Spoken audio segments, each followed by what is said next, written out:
Have you ever found yourself obsessing over a flaw in the mirror? Well, you're not alone. Many of us do. And today we're going to talk about it. We're going to talk about a topic that affects a lot of people, but few are willing to talk about it openly. And it's called body dysmorphia. Welcome to the Shape Your Truth podcast, where we empower plus size women and teen girls to live their best life, embrace their true selves, and do it healthier so they can be more fulfilled. And I'm your host, Dr. Kamika, and today we're going to talk about body dysmorphia.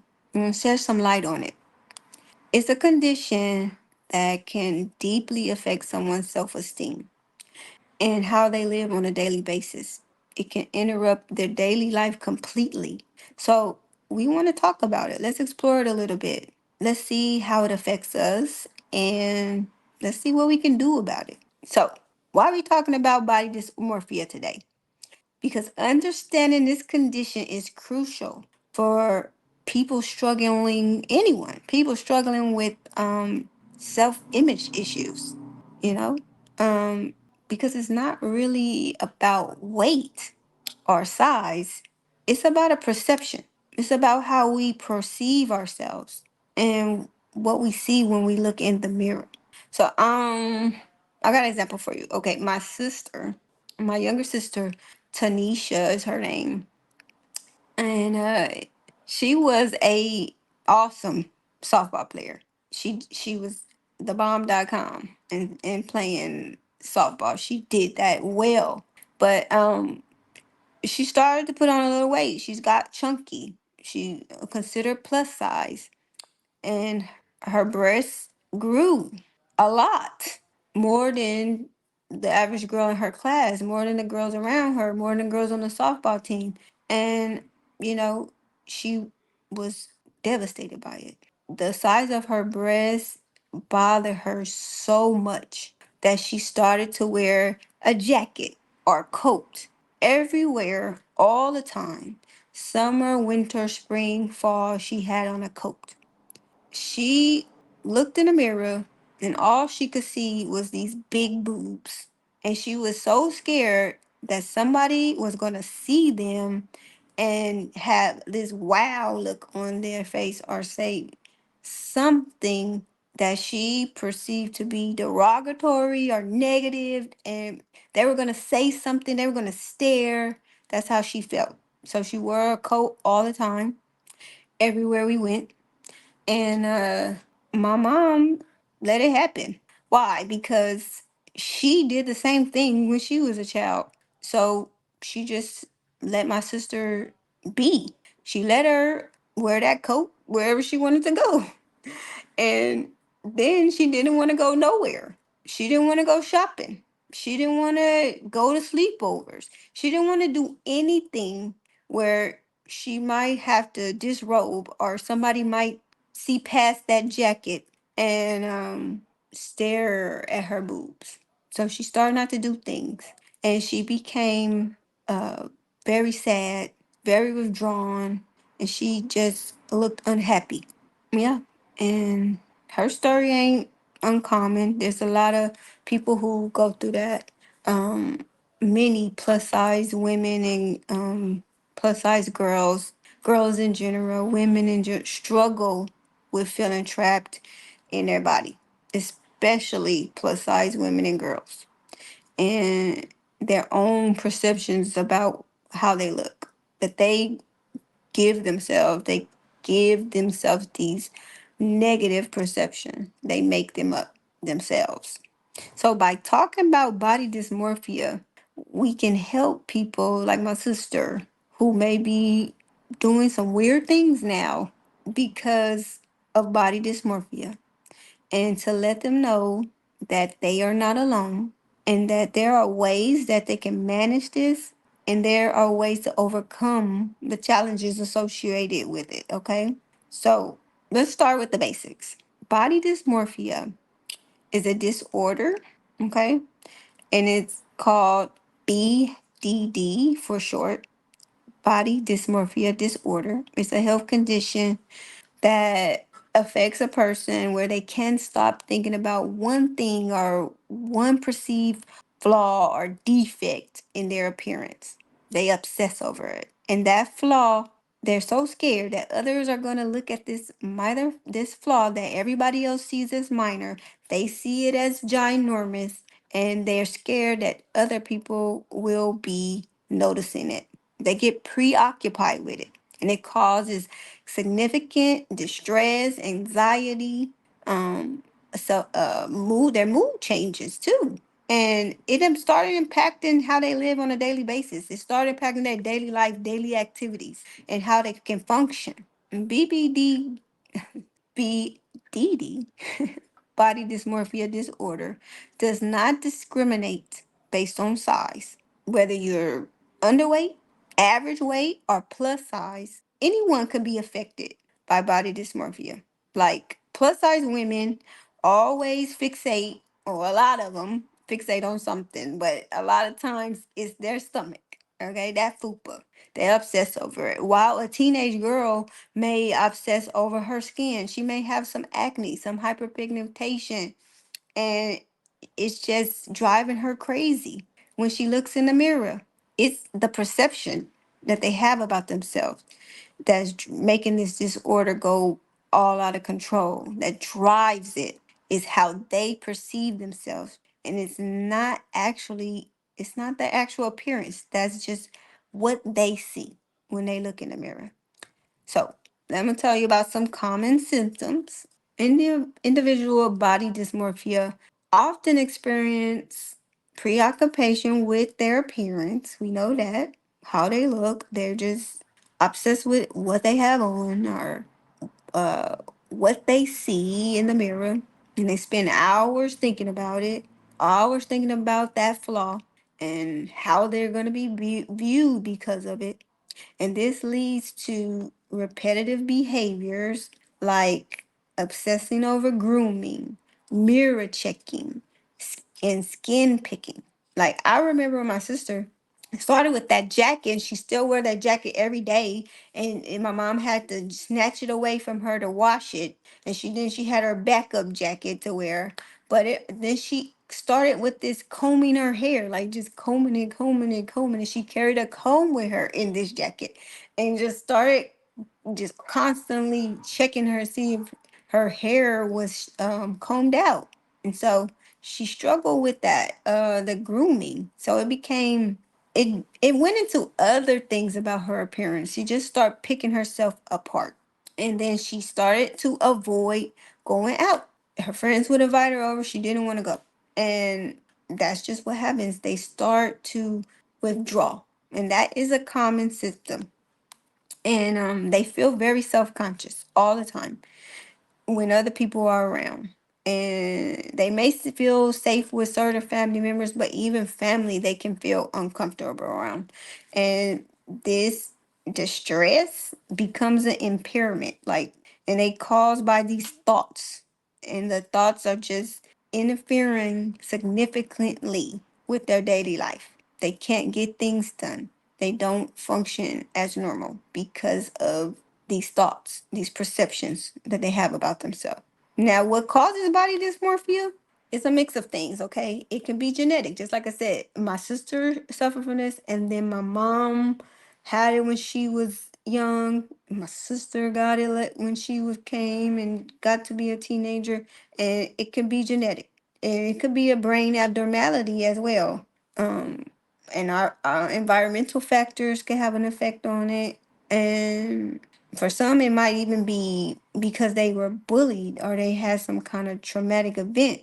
And then there's those who may suffer from it because of society, societal standards, unrealistic beauty standards, what they see on social media or media in general starts this obsession over their appearance or some flaw. Okay. But there's hope. I want you to know that there's hope. There's hope for these people. There's hope for you if you're suffering from body dysmorphia. It's very treatable. Okay. We treat it with CBT. That's cognitive behavioral therapy. It's very effective. You can do this with your psychologist, and it helps with the negative things that they do, the negative actions, the negative patterns associated with BDD. And then there's some medications like selective serotonin receptor inhibitors, or SSRIs, and they help with the symptoms. They reduce the symptoms that the person feels when suffering from BDD. So remember, there are options, medical options to be treat this psychologically and pharmacologic. Okay, you can treat these with medications or with behavioral therapy. But gotta remember, but you have to remember that there's so much healing in support. So having a good support system, a strong support system, is vital for helping these people overcome body dysmorphia. Anyone suffering from body dysmorphia, having a strong support system is gold. Okay, whether it's the family or your friends, or you find a support group, having someone to talk to can make a world of difference in treating this disorder. Okay, it can make help somebody get over it easier or quicker, with the proper support. Okay, so how can we support moms?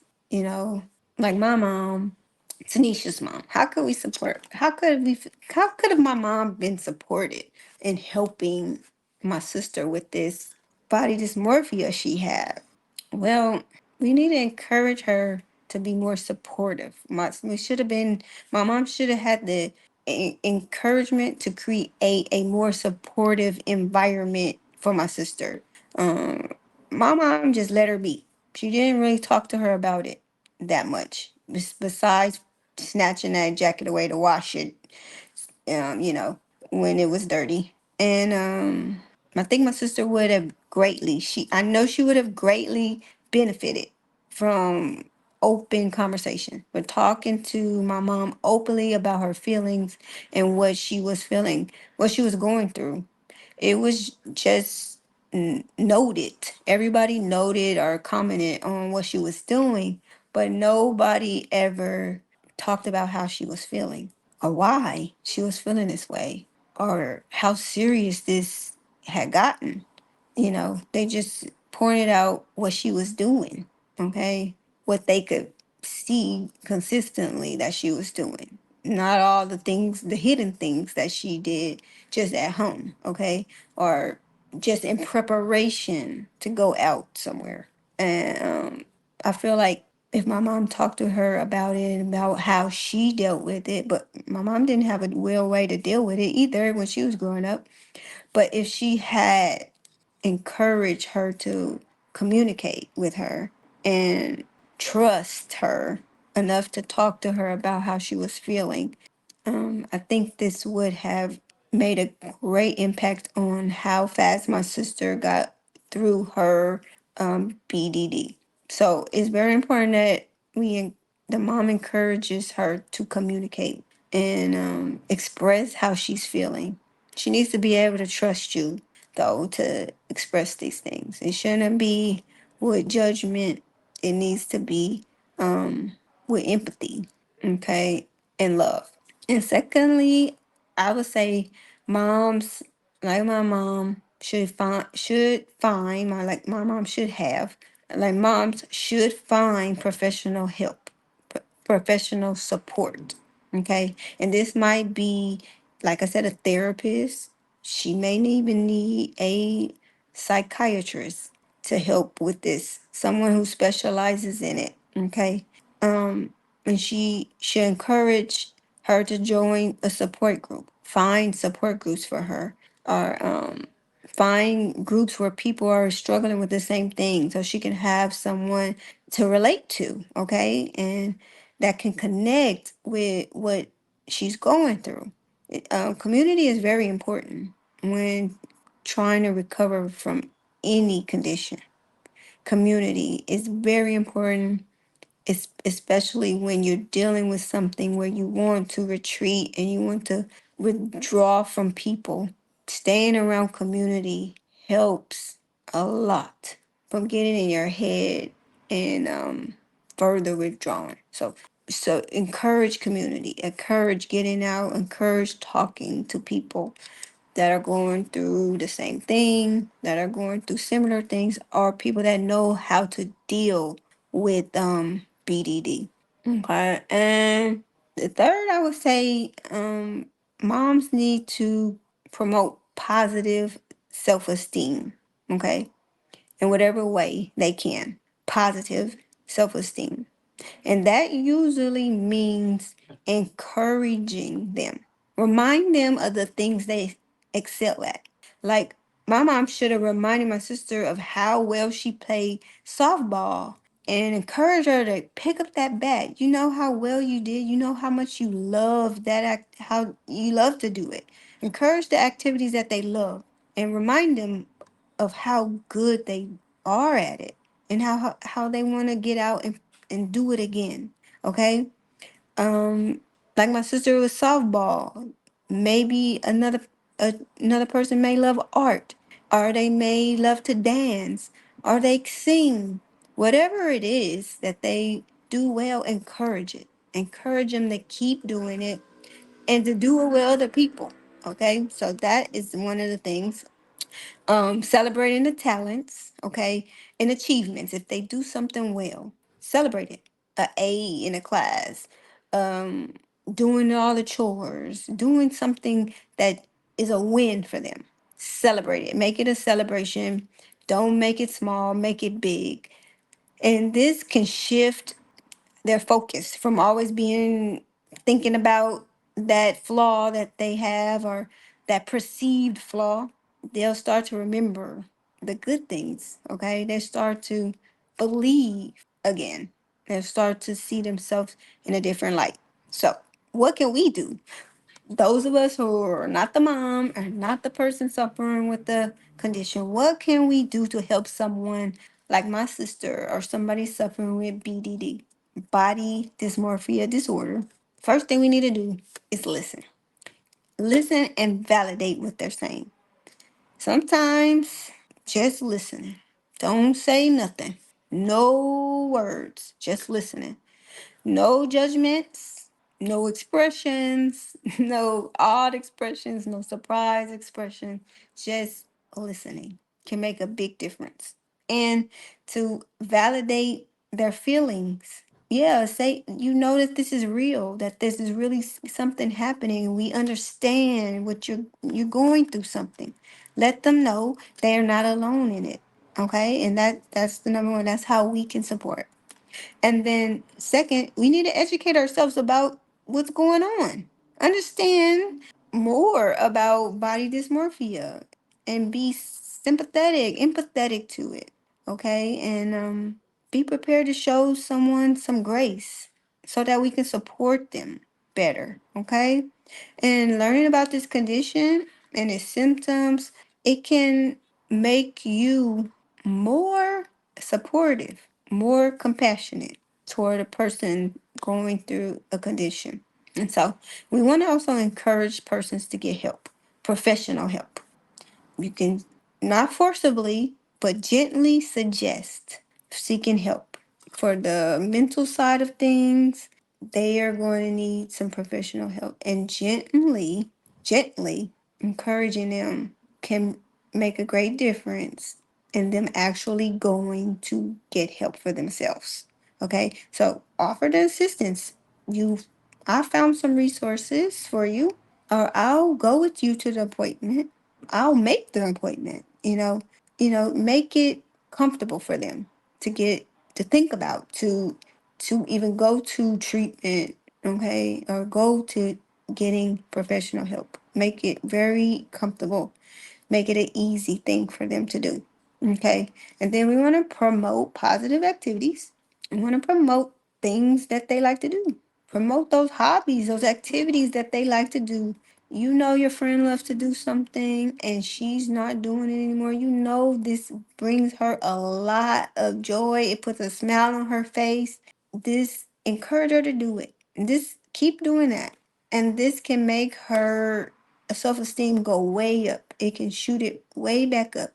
Big boost to the self-esteem by encouraging those hobbies or activities, getting back to doing those things.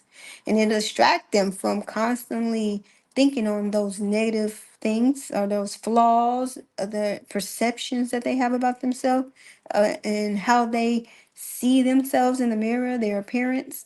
It'll distract them from dwelling on it all the time. So, subordinating with somebody with body dysmorphia requires patience, okay? You need to have some patience when you go into this. Empathy, understanding, okay, of what's happening. And you create this supportive environment and encourage them to have professional help, and you're going to see a significant difference. That's how we can help. You're going to see a significant difference if you do these things and you encourage them to get back into um, things they love to do and boost up that self-esteem.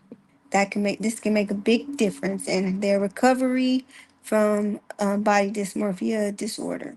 Now, if you know anybody who's struggling with BDD or body dysmorphia or something you think is kind of similar, or you're noticing some patterns, um, you can suggest some steps to get them some help, okay?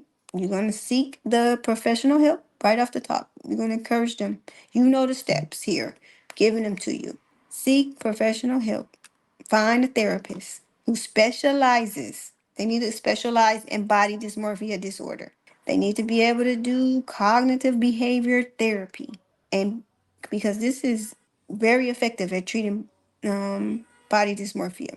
And you can search for a doctor or psychiatrist or psychologist that may be able to help treat her with medical treatments like prescription medications or pharmaceutical medications.